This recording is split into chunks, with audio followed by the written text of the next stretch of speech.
Good evening, folks, and welcome to tonight's Leinster Rugby Roundup show, the Leinster Laighin, part of the THREEBOD Rugby Group. Tonight's show is brought to you in conjunction with Rugby Academy Ireland, a pioneering international rugby academy helping aspiring players enhance their rugby and lifestyle skills through practical training and a bespoke curriculum, equipping students with an excellent education and qualifications needed to begin a career in professional rugby. Each month on a Roundup show, we look at all aspects of rugby within and affecting the Irish province of Leinster, including grassroots, provincial, European, mixed ability, visually impaired, wheelchair, women's, schools, and much more. On this month's show, we've a host of interesting topics to discuss. We'll be talking about Leinster rugby, looking back at the Cardiff match, looking ahead to the Edinburgh match. We'll be discussing schools rugby towards the end of the show. We'll have Gerald WILLIAMSON, our resident historian, on to discuss the history of Suttonians Rugby Club. And of course, we'll be looking ahead to Saturday's match with France and looking back at our victory over Wales last Saturday. So I'm Conor BROOMFIELD, and co-hosting me tonight is Gerry SWEENEY, and you're most welcome to tonight's show.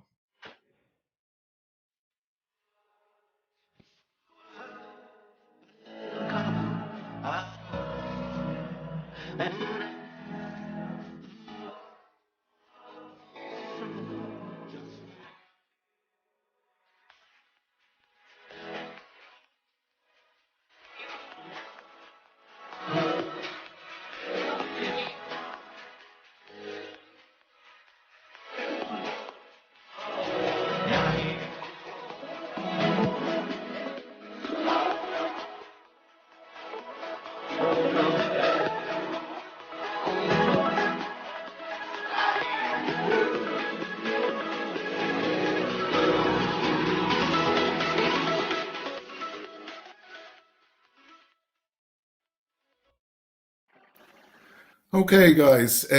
Last month we kicked off the show with the news that Dan Levy had suffered yet another injury, putting him on the sidelines for a few more months.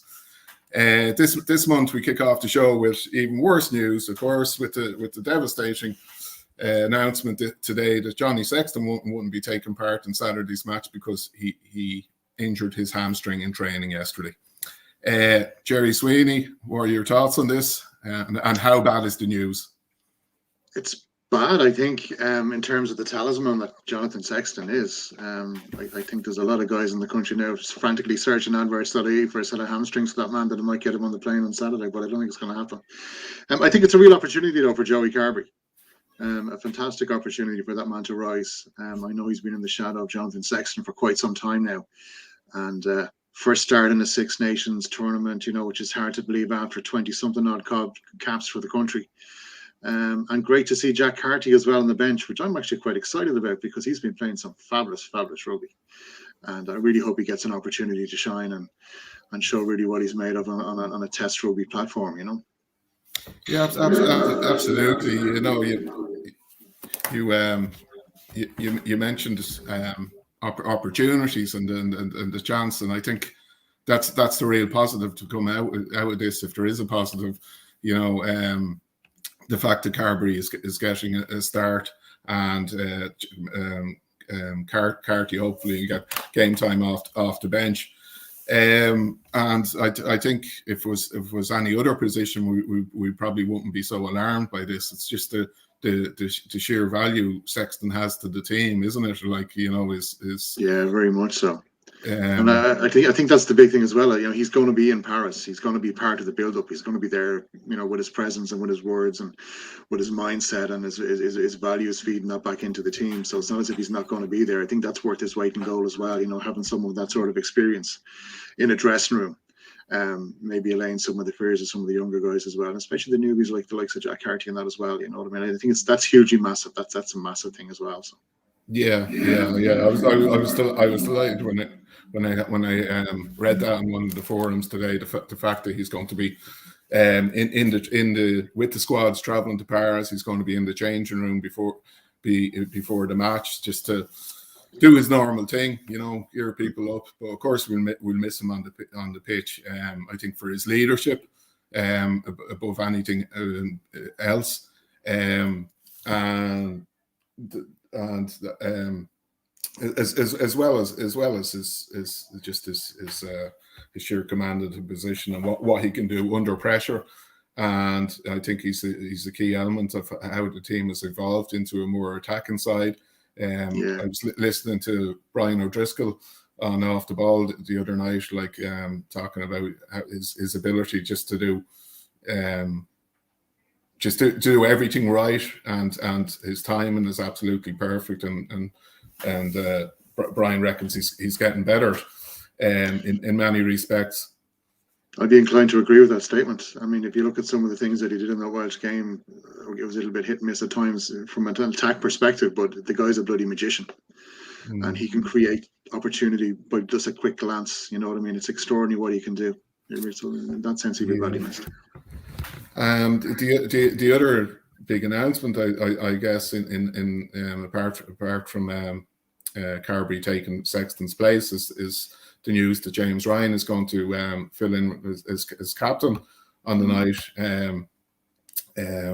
Now, James has been earmarked for this role since he was in school. I think he's captained every side he's been in. It was a natural progression every step, from schools to under 20s into the Leinster team. It all seemed preordained, didn't it? It all seemed to be written in the stars. Yeah, I think so. It's not the first time he's captained the side, though, right? It's not the first time he's captained the side, and I think he was unlucky enough to. His career probably took a little bit of a speed bump after his initial successful couple of seasons, and I think he was given the captaincy at a time the team and him personally were probably at a low ebb, and he didn't respond so well to it. I think he's in a slightly different place now. I think he didn't get many headlines after Saturday's match, but I look back at the match again, and it was probably his most assured performance I've seen in a couple of years. He was just back to doing what he does best, the simple things very well. Carrying well, getting all his tackles. There was no turnovers, no knock-ons or giving away poor passes like when he was in a bit of a rush. I'd be more optimistic now about, and I think it's a brilliant opportunity for James to really show he's back amongst the best. I think James will be fine, and I think sure we're missing a bit with Sexton crying off, but I think Carberry can do a good job there. I have every confidence in him. The nice thing as well for James is that you've got Peter O'Mahony there, a huge mentor. Jonathan is there as well, a huge mentor. I mean, that stuff is there in stereo, so that's got to calm the guy down as well. And there'll be positive decisions made, I'm sure, as a result of that influence. Yeah, that's an interesting one, Gerry, because I hear a lot of people talking about the lack of leadership when with Sexton missing from the team. But if you look around, like there's even though we kind of think of this team as being a new team post Schmidt, I think there's actually a huge amount of experience there across every section. The front row, as you've got Furlong there, he's pushing 30 now with 50 odd caps and 2 Lions tours. And the second row, you've got Ryan there that's around since the Grand Slam, and in the back row you've the likes of they're all experienced and across the back line, and we can integrate younger players at this stage. But listen, we get back up to all that later when we're previewing the France game properly. You have a guest to bring on there, Gerry? We do. We have our resident historian, Mr. Gerald WILLIAMSON. And a very, very good evening to you, Gerry. How are you? Very good, Gerry. Thank you very much. Good evening, Conor. Good to see you. Hi, Gerald. Welcome back. Great to see you. Thank you. Thank you very much. So tonight, Gerry, you're going to tell us all about Suttonians. Yes, Suttonians, which is on the north side of Dublin city. was originally founded in September 1899 and was largely made up of members of the police force and the Coast Guard. It was to be known originally, it was known as Sutton RFC.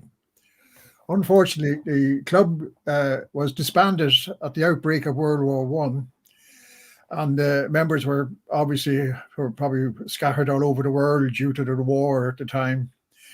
And there was little or any association with the original club since then, up until 1924, when it was reformed with a new name under Suttonians RFC with 18 members. A local politician by the name of Senator Andrew Jemison provided some financial assistance in helping the club get playing grounds from the owners of Holt Castle at Sacks Lane at Sutton. And a clubhouse was built called the Tin Shed, which was well-known clubhouse. Suttonians then was affiliated to the Leinster branch in 1927. And by the 1930s, the club was fairly active with some 50 playing members. The club moved from Sacks Lane in 1934 to its present location at Station Road in Sutton. And the field was known as the Sand Pit. had to be excavated to make way for a proper playing pitch, and this was done by the local members of the club. And they played their first game at the Station Road was against our neighbours Malahide Rugby Club on November in 1934. The club at Station Road then, the club was a proper clubhouse was built at Station Road in 1971. And they got a lot of financial help from people like Jack McDowell, who I have a little more to say about later. Also in the 1970s, a local club, namely a youth club, Foxfield Youth Rugby Club, were used in the facilities of Suttonians at this time. And this club, Foxfield Youth Club, actually merged into Suttonians Rugby Club and to form a very strong youth section in the club. Actually, as a result of this amalgamation, they won the Harry Gale Cup. This was all in the youth section. The Harry Gale Cup for under-19s in 1978, the Macaulay Cup for under-15s in 1979, and the Culleton Cup for under-18s in 1987.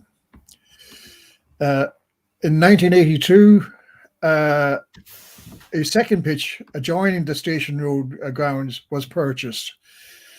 But the problem then was in 1984, they had a major fire at the club house, and it was very badly damaged, and it had to be rebuilt, and that was done in the following season. Now, the original club jersey was a blue shirt or blue top with a white emblazoned star on it. This was changed actually in 1932-33 season to the present colours of a royal blue, white and emerald green stripes going across on the jerseys. And these colours were actually worn by Jack McDowell's horse, Kahoo, when it won the Aintree Grand National in 1947. The club crest, the crest of the club features three castles representing Dublin Port.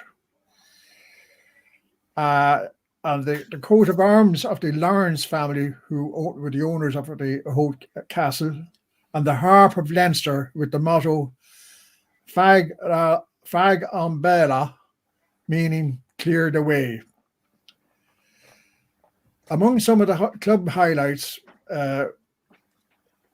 have been successful tours to places like countries such as Kenya, Australia, Argentina, South Africa, Poland, in which the club actually played the Polish national team. Now, this was in the 60s or so, 70s. They played the Polish national team and they actually beat them.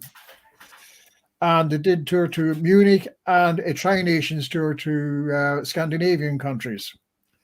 And in 1960, the club did an unofficial tour to Barcelona, which wasn't recognized by the IRFU at the time. But the squad of players who went to Barcelona, they were honored with the freedom of the city of Barcelona.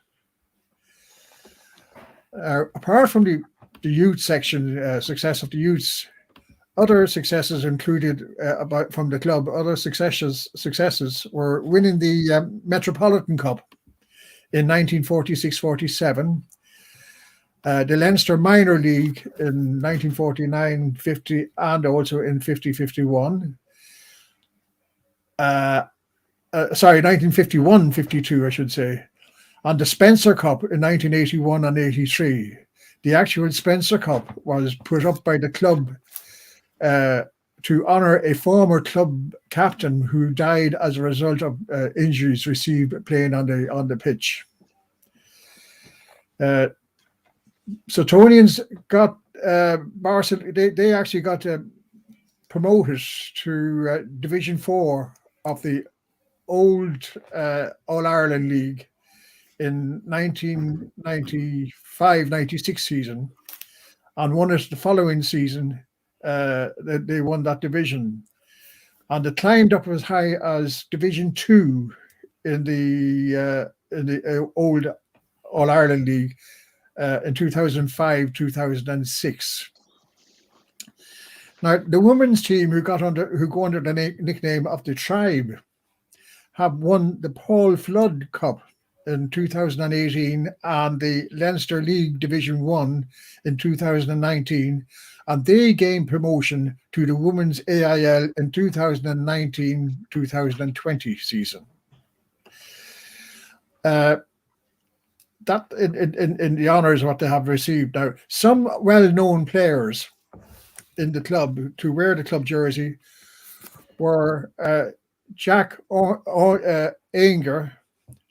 Aaron Major played for Suttonians for a season. That's the all-black player, and he played for the Suttonians. Ian Keatley is another player who also played for Suttonians. Aidan Carney, and he played for Leinster, and he played for Ulster roughly in 2000-2004 season. There was another chap called Tom Sexton. Now, he played a Leinster Ireland under-19, under-20s, and then he went to Australia and he played with the Melbourne Rebels and Western Force. The senior men's team at present now play in the Leinster League Division 1A, and the women's team play in the Women's AIL All-Ireland League. And an interesting thing,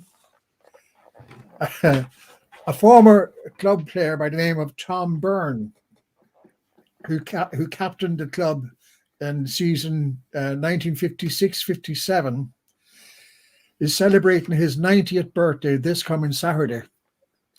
And he played for Suttonians in 1956-57.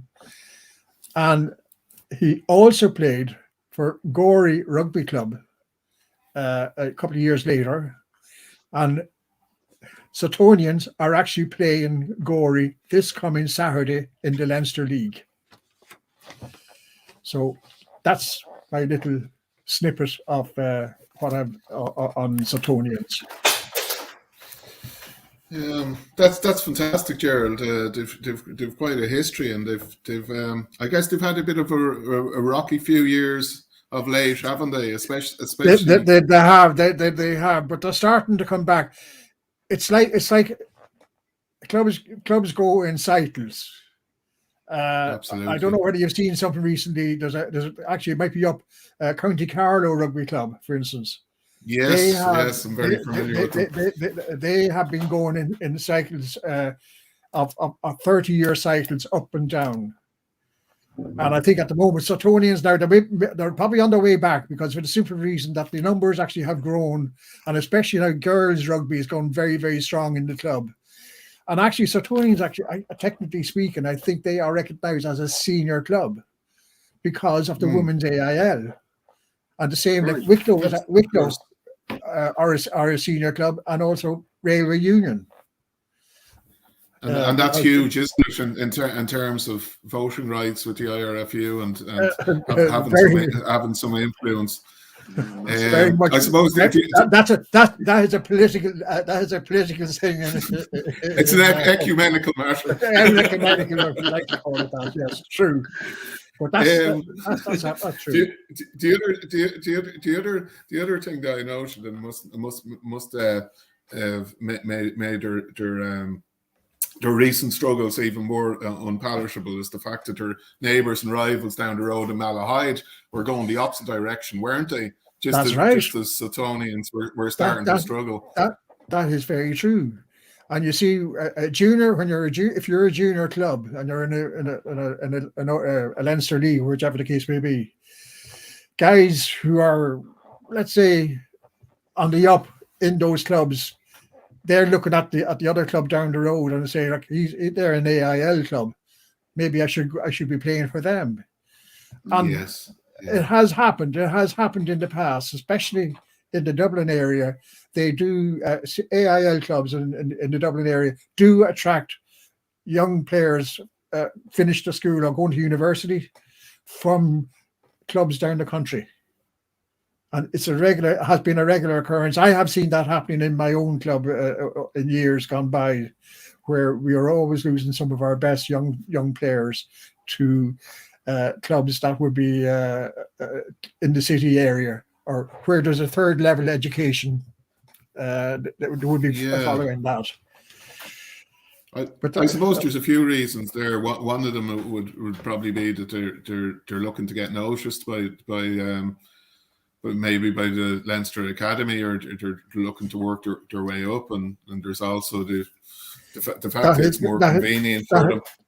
That's very true, because I know quite a few. I mean, you'll always see in the Leinster Academy, which is mostly players who have come through the school system, but you do get out of every 5, 6 or 7 players, you'll always get one or two club players getting into the academy, and but it's up and down at the moment, at the way of things. But it's good to see actually the growth of rugby, and especially in youth rugby, and now girls rugby definitely has been taken off all over the country. So it has, massively so, massively so. Yeah. I mean, I just saw. I know in my own club in Navan now, the number of girls taking up rugby has grown. You probably have seen that, Gerry, yourself. Yeah, very much so. And they're very enthusiastic. And they train in big numbers. In comparison to my 17s, who I struggle to get 10 or 12 lads out. There's usually 25 or 30 girls out on a Wednesday or a Friday or a Tuesday and a Thursday to play rugby, and they all seem to be enjoying the game, which is fantastic. And it's great for the future of the game as well. Oh, very much so. Clubs that aspire to girls rugby. There's a new coach now in Leinster Rugby, and I know Tanya Ross. Yes, and you know Conor. She's keen to go around the club. Work, Yeah, she's doing great work with the clubs, and we're hoping to have Tanya on our show in the near future. Gerald, could you just tell us briefly about there's a big match on Saturday, I believe, at Musgrave Park. If you want to tell us briefly about that. It's the All Ireland Senior Cup, known as the Bateman Cup, and that cup was actually presented by. Jack Bateman is to honour his son. A son of his was killed in the war. I think it was the Second World War, and they had this cup, which is known as the Bateman Cup. and it's played usually between the champion club in each province, and in this case, it's Young Munster. Young Munster are playing against Lansdowne, and it's going to be held in Musgrave Park I think it's 1:45 kickoff on Saturday, and that's a big thing now. And it should attract a big crowd down there, especially in Musgrave Park. And all the restrictions lifted and everyone back out and about, and hopefully the weather's good, and they'll get a big crowd, go in, watch the match, and then find a local pub or the clubhouse to. I'm sure Dolphin on Sunday as well will be busy. They'd be more than happy to cater for them, I'm sure. Of course. Listen, Gerald, thanks a million for joining us tonight and giving us another interesting history on one of our clubs. And we look forward to seeing you back next month. Thank you very much indeed. Thank you. It was a pleasure, Gerry. Always a pleasure. Okay, that was great. Yeah, it's fantastic, and I didn't actually fly recruiting across. I didn't actually realise on their crest that the St Lawrence family that built Holt Castle was on their crest, is on the Suttonians crest as well. So it's amazing all these little tidbits of history that Gerry comes out with. It's fantastic. I know. You always get a few interesting little nuggets, as well as a good overview. Moving on, we're going to have a quick discussion about the under-20s last Friday night, and then that'll lead on to our review of the seniors' win over Wales at the Aviva on Saturday. Gerry, you watched the match. What were your thoughts? I thought it was fantastic. I absolutely thought it was fantastic. It was running rugby, forwards taking the ball to the gain line, everything that we aspired to the game. It was just fantastic. It really, really was, and it was a solid, comprehensive performance across the park, from 1 to 15, from 1 to 23. Even it really, really was. It was a fantastic game of rugby. I thoroughly enjoyed it, and I'm looking forward to watching those lads again, I have to say. Yeah, you said that about taking it to get the gain line and playing 15-man rugby. I think there's a style of play now I think we're seeing. It's not exactly the same, but you notice our provinces or test sides, the under-20s, they're all playing attacking, free-flowing rugby. And I think that bodes well for the future. The guys, I think we've seen for a few years now with the under-20s, I think there's a huge emphasis on playing this attacking rugby and having a set of forwards who are all comfortable ball carriers, who are all very aware of their teammates and interact well, and they're all focused on playing an expansive game, and you start them off in that manner at this level, and it's more easy to develop them as provincial players and ultimately test match players that can fit into this system. So it's all good in that respect. I'd also say we were.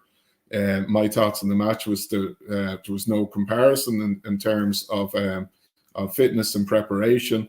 I think it's possibly hard to read too much into that win, because some of them Wales players, and I don't like having a go at young guys trying to make their name in rugby, but it's not necessarily directed at them, but they really didn't look well conditioned at all, a lot of them, compared to our guys. The fitness levels really fell off, their discipline went. I saw a lot of negative reactions from some of my Welsh friends that directed at their coach, who apparently was sacked from his role as defence coach with the Wales senior team, Paul Hayward, and they're kind of offended that he even got into this position after doing such a disastrous job. But anyway, the positives for that match, like there was a lot of positives. With my Leinster hat on, there was a few players that really stuck out. One of them, and I'll name him first because he went to my school, was that's a shameless promotion, a shameless plug, a shameless plug, shameless. Well, we don't have too many test match players. We've had the school was Kilkenny College, by the way. We have a few provincial players out there with the likes of with the likes of Robin Copeland, and we've Shane Delahunt there at the moment, and a few others. But Charlie Tector out half with the Ireland under-20s. Big guy, good footballer. He is a big boy, isn't he? He's a big man. No room for little guys in the modern game, I suppose. No. Tahi did very well, had a very solid outing. It was prop forward Jack Boyle. He's a big guy. I think this guy is super highly rated. He's in the academy as well, isn't he? He is indeed, Gerry. Yeah. He's first year Leinster Academy. Another product of St Michaels College, who we discussed in last month's show. Yeah, and plenty of chicken there as well, as you can see. Yeah, he's no big. He's a hefty boy. Yeah, he's really. I'm told by a couple of people in the system that like he's as highly rated as Healy was at that stage. So one to keep an eye on. And of course. The boss is slagging me off there, unadulterated plug. Yeah, did I mention Kilkenny College? Great rugby school. Man of the match, of course, was our number 8 Culhane, who made a staggering 130 meters from 14 carries. Unbelievable stats. Yeah, for a young man like that, isn't it just?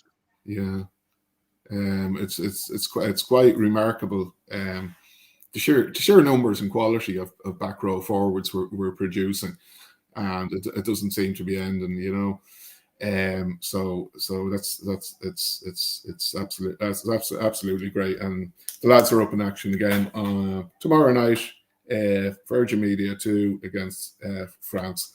So we're looking forward to seeing that.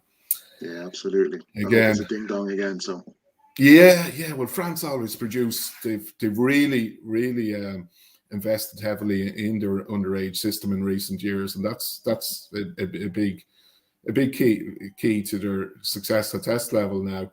Yeah, a lot of these players you see out there now, like the Dupont and Entamac and all, they were all involved with successful under 20 teams. I think they won the World Cup twice in a row there, didn't they, a few years ago? Yeah. And they just seem to all just have massive guys, like they're twice the size of our poor little fellas. But we still managed to compete. So that's the under 20s. Let's talk a bit about the big match at the Aviva last Saturday, Gerry. Ireland beating Wales by 29 points to 7 in a very comprehensive manner. What are your main takes from this? How did you think we improved or fell back a bit from the autumn? And who were the standout players for you on the day? I kind of have a little bit of a mixed opinion, and I might get in trouble for saying this, but I thought Ireland were very, very conservative. I know Wales weren't up to a huge amount going forward defensively, but I just felt that we were a little bit kind of stagnant.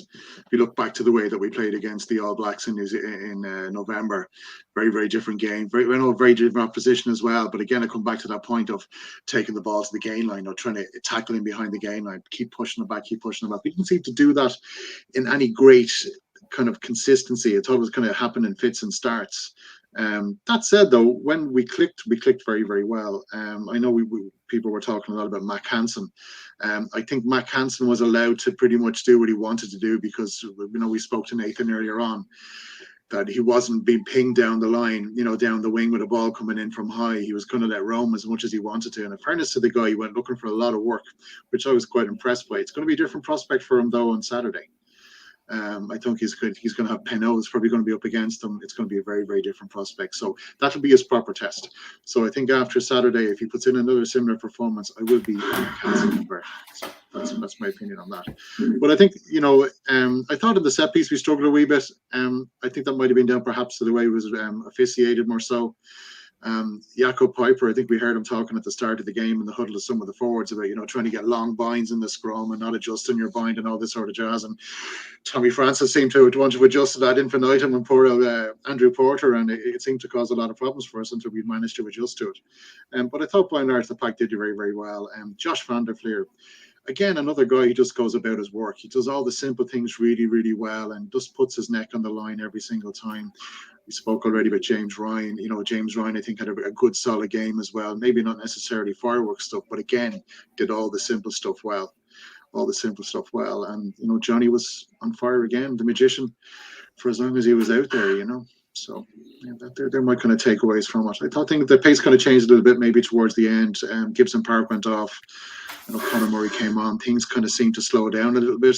I always get a little bit afraid, and again, I'll probably get in trouble for saying this when I see Conor Murray coming on, because it tends to turn into box kick city. It slowed down a bit when he came on, but I think at that stage of the game, you know, it was well won, and it's just about seeing the game out, finishing it out, get to the 80 minutes, get the job done. So they're my takeaways before I get banned.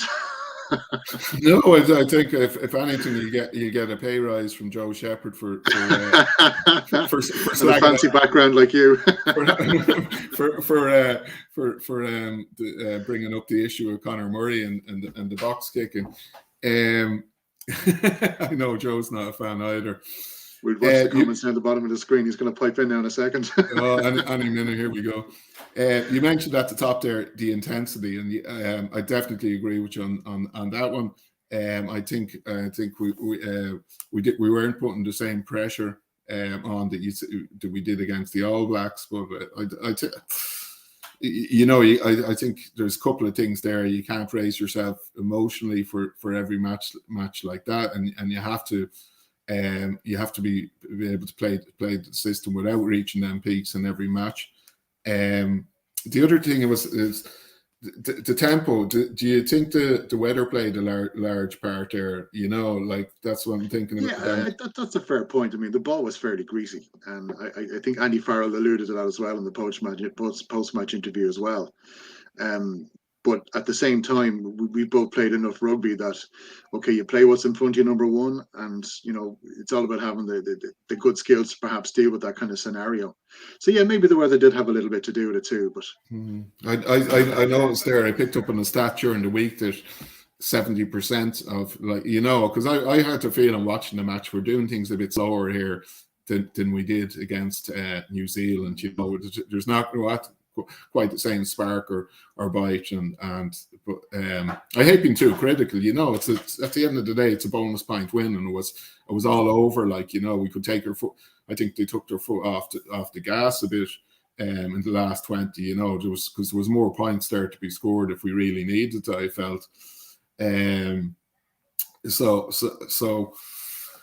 it was a very, very satisfying win. You mentioned Mac Hansen there. Yes, I definitely see where you're coming from there. You know, he's not going to get the free ride in Paris that he did. Like, you know, it was like they didn't know what was coming in regards his playmaking and ability.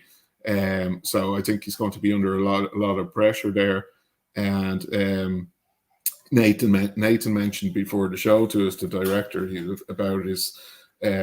France are going to kick at us more, and they didn't really put Mac under any great pressure.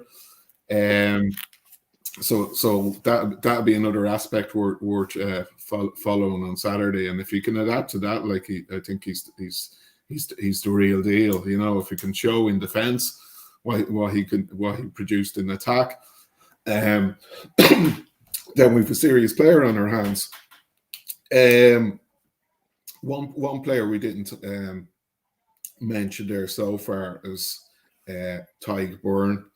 I think he's just reached such a level at this stage that we kind of take him for granted. You know, we've seen him doing it for Munster all season and for Ireland every time he goes out. And he wasn't a starter in the autumn, but to be honest, I can't see how he'd be dropped, even if with Henderson back now. And, you know, obviously Ian isn't starting on Saturday because he's just back from a long layoff. But assuming he's fit and available and in the conversation for starting later rounds of the tournament, who do you drop there?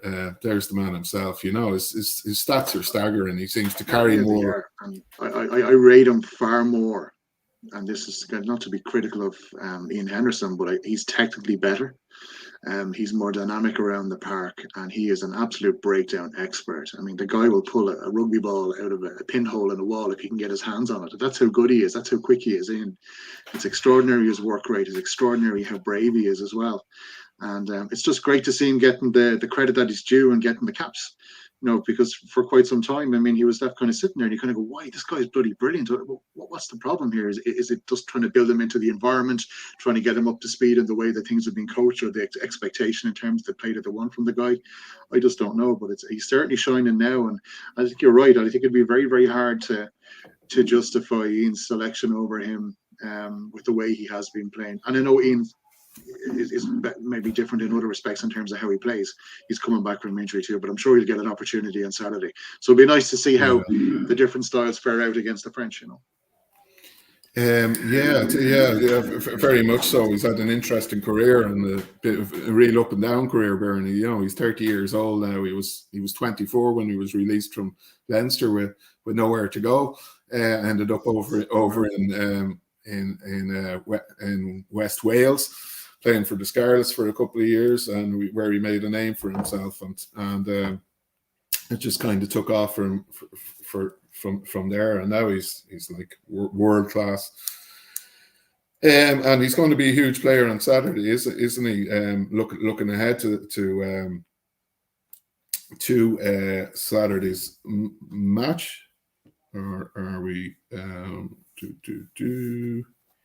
Pardon me. Pardon me. Just looking ahead then to Saturday's match. What areas do you think France will challenge us compared to Wales? Set piece. Yeah, set piece. It's going to be a set piece battle, I think, on Saturday. If you look at the French front row, and I printed it earlier on, I could have printed all this paper for this work. You got Byrne, Marchand, and Antonio in the front row. I mean, Antonio is a gigantic man. He's still gigantic even at 140 odd kilos. I mean, he was 150 something odd kilos before. I mean, I think Porter's going to have a tough time with him, and certainly if he leans down on Porter the way Thomas Francis was leaning down on him, I think that might gain a bit of favour with the referee for the French on Saturday. But definitely, I think it's going to be a set piece battle. And again, this notion that the French are going to try and just ping that ball down the line and put the back line under pressure, I think that might come into effect as well. So yeah.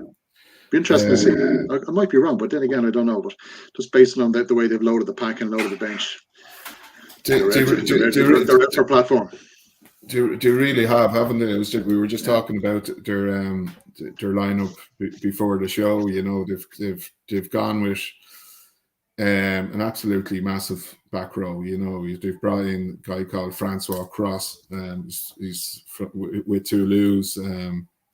And to join Aldrich and Delange, and I think they're really looking to overpower us. When you look at their forwards bench as well, they've 2 second rows there. They've gone with the 6-2 split. So everything about their selection suggests they're trying to beat us up front and ultimately slow down our ruck ball. And you've got Demba Bamba there as well, another unit who's technically capable, Yeah, they do, and of course they have to have the backs then to capitalise on it. They don't just need to keep in the forwards all day. They've world class backs. But that that 6-2 selection is interesting because that can go horribly wrong as well. They've a guy Mo Fana who's been picked in the centre. He's 21 years old. He's only a couple of caps. You have an injury or two, and suddenly you're left with him and the guy out of position in the centre, possibly. Half an hour into a match. And then it looks very foolish. So I've very mixed feelings about these bomb squads or the 6-2 split because it can go horribly wrong. Yeah, well, you could be talking about this sort of stuff all night, and we could be picking it apart. And as I say, I like to say, you're kind of untangling knots that other people tie in rugby, and it's something that's been going on for years and years and years. And it's just, France, Stade Francais, 80,000 French, well, we'll say, I don't know how many thousand Irish are traveling, but a fantastically hostile environment for both visitors and the home team as well. If it doesn't go France's way, that crowd is going to get rowdy, and that could be the 16th man for Ireland. You know what I mean? It really, really could in the day. Absolutely, and I think it's a good start is imperative in that regard. If France go a couple of scores up early and they get the crowd behind them, then they seem unstoppable.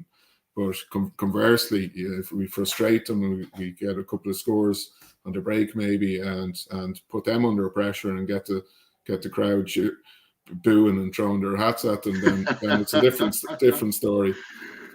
So let's call it, Gerry. How do you think the game is going to go, and who's going to come out on top? I'm going to say Ireland by 5. I think it will be tight. Ireland by 5 for me. Okay. I hope that we have enough in the tank to do it. I hope you're right. I don't quite share your optimism. I'd be happy now.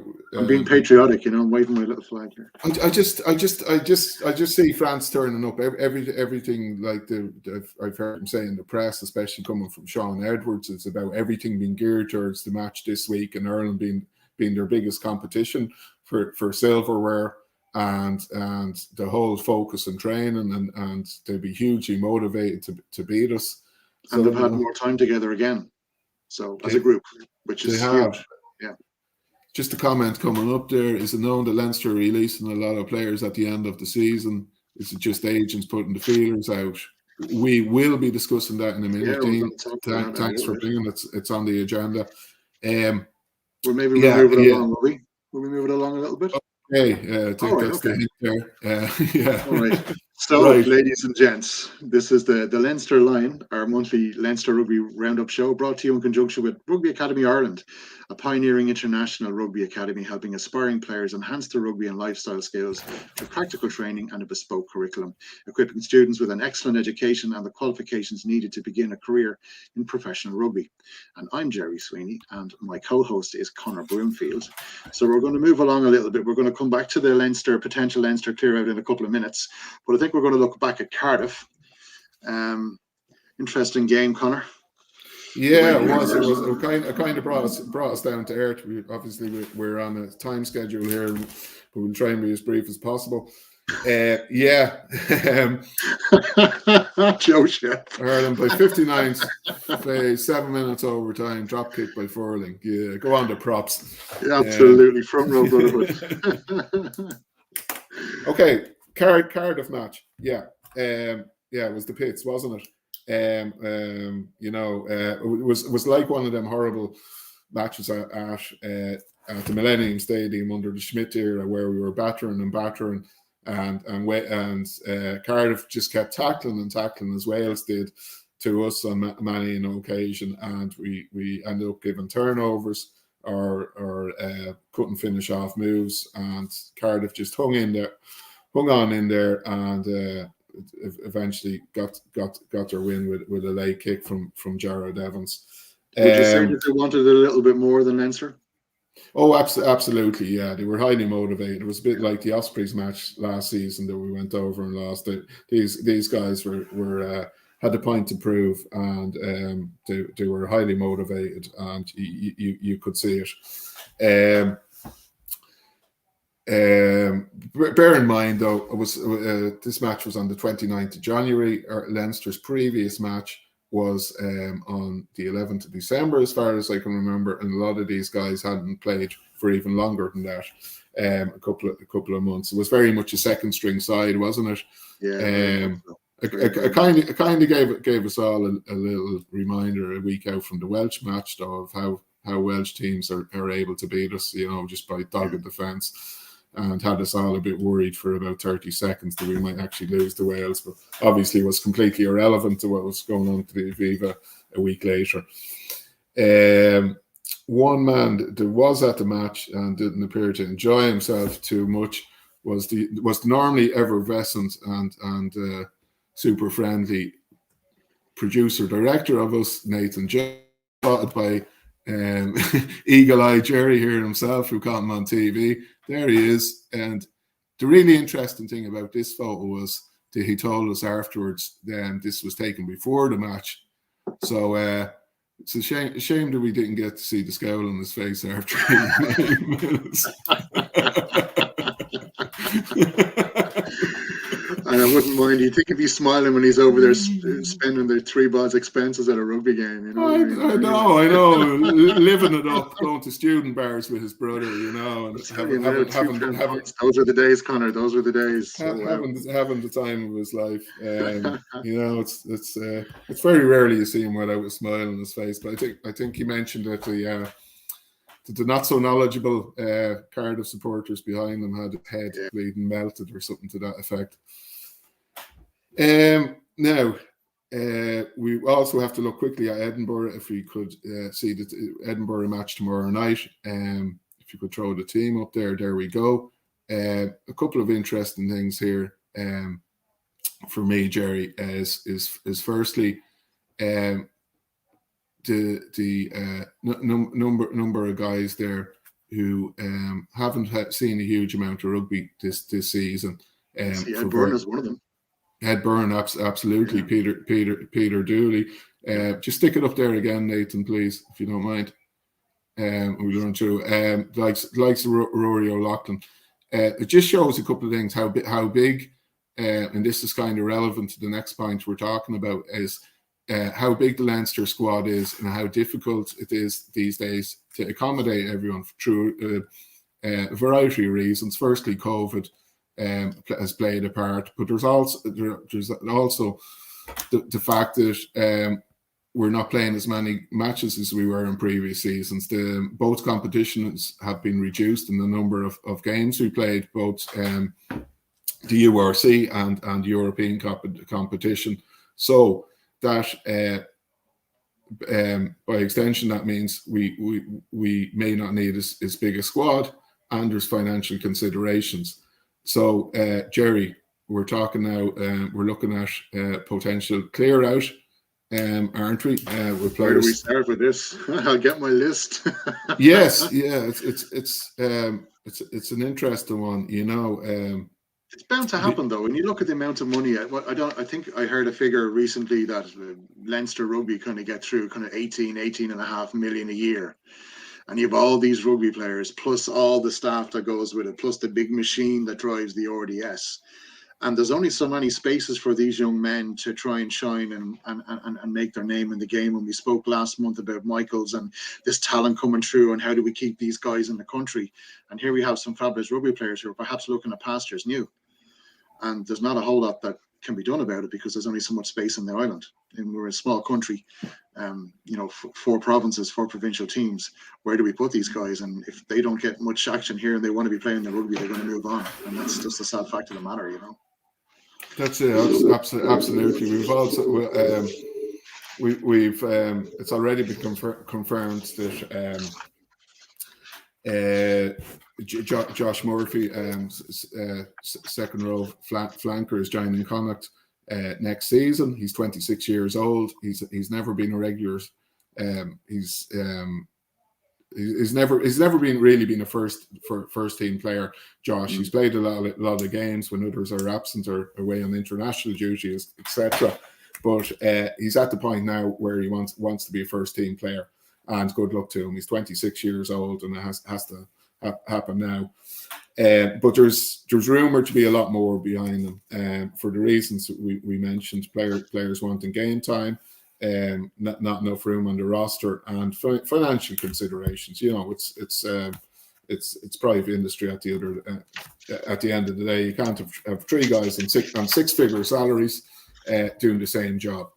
You know, it's not the HSE, is it, Gerry? I don't work for the HSC, so I don't know. You ruined my joke. I work in private enterprise. I play my own field, you know. I don't have 50 million people to do it for me. I mean, the other 2 notable ones as well. I mean, you've got Devon Toner there as well. He's 35, and you have Sean Cronin, 35. maybe those boys are going to hang up the boots at the end of the season. That's another 2 gone. Yeah. You know, I don't know. Adam Byrne there, you know, what's going to happen with Adam? I mean, he hasn't seen a huge amount of game time. Talented lad. Has he had much of an opportunity to shine with so many other lads there? It's hard to know. That's it, and he's another one hitting his mid-20s now, isn't he? So it's 27. He's 27, is that? He's 27. He's been around a while. Well, yeah. I know he's had his injury woes as well, but certainly the last few times we've seen him play, he's been very, very good. So he has, and he seems to have been working on his defence a lot more, because he was always a potent threat going forward with his speed and his strength. Just one other name that someone mentioned to me yesterday. There's apparently Max Deegan could be on the move as well, and that surprised me. But again, you look at the position he's in. You've Conan and Doris can play there, and now you've Culhan in the under-20s and others that can fill in. So, you know, if he's on big wages with Leinster, you know, 6 figures plus, and he's not playing many matches, then I guess the ruthless business decision at the end of the day is that he's surplus to requirements. Possibly. That's it. Possibly. But listen, this is a subject we'll undoubtedly be getting back to next month or two, when these rumors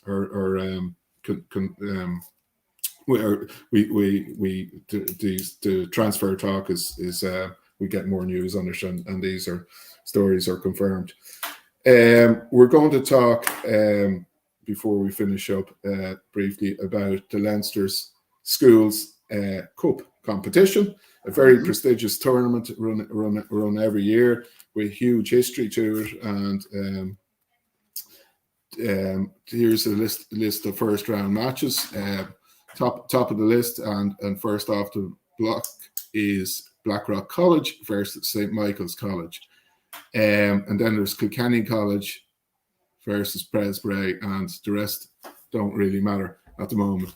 Just get my own school and the big one in. No, there's a list there if you want to save them. And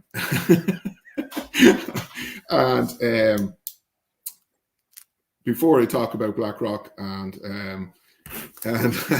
Clongowes, I'd just like to mention, for anyone interested, that every match in the competition is going to be shown by Premier Sports, either on their TV channel or through a streaming service. They'll be showing the Blackrock College versus St Michaels match this Sunday live on Premier Sports, and the other first round matches you can catch on their streaming service. I think there's a small charge there of €7 or something if you're interested, and then all later round matches will be shown live on their TV channel. But Blackrock versus Michaels, Gerry, this is really the big one. You've got Blackrock, the traditional superpower of Leinster rugby, won 69 competitions out of 134. Here they are in 2018. The longest period they ever gone is 6 years. They've gone without success. They've gone 4 now, so the pressure is on to win this year. They've a super team. They're up against New Money St Michaels, who arrived on the scene.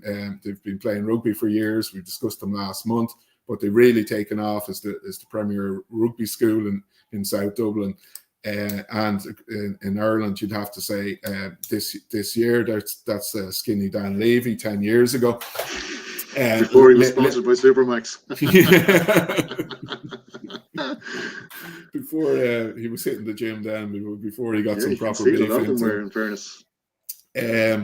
So this, I was talking to some people that have been following the school scene very closely, and this is the match of the first round. 2 very evenly matched teams, and we'll watch it live on TV. A couple of players to look out for: Fintan Good, and is a scrum half with St Michaels. And Sam Byrne is their number 13, 2 outstanding prospects. Fintan Gunn has been already tipped for a place in the Leinster Academy. With Blackrock, you've a hooker called Gus McCarthy, and their full back is Ruben Maloney. but they're both littered with underage stars, underage provincial and Ireland stars. So if you're not doing anything on Sunday around 12 o'clock, and you have access to Premier Sports, I'd highly recommend watching that. I think we're approaching the end of the show now. Have you anything to add about the schools or anything else, Gerry? No, I'll just say though, I wish James Wise in Clongowes Wood College the best of luck for their game, which is coming up. You just bring that one back up again, Nathan. I can't remember who it was they were playing. You must have gone to Clongowes yourself, Gerry. No, I didn't. No, I went to Dublin Community College, and I'm proud to say that I did. Yeah, they're playing Gonzaga on the 15th. James Wise played with us with the 17s for that 2005 age group for a couple of seasons. A fabulous back row, and I wish those boys the very best of luck. So that's the only thing I have to add to it. Unfortunately, schools rugby is not something I would know a huge amount about. I endeavour to learn more for future episodes. So, but best of luck to everybody concerned. And as Conor says, if you're at a loose end on Sunday, tune into Premier Sports and watch those games. Okay. Those boys will be having a green shirt on in another couple of years' time. So it's great to see it. Okay, I think we're doing more plugging for Premier Sports now than we are for Kilkenny College. Yeah. And Supermax. And Supermax.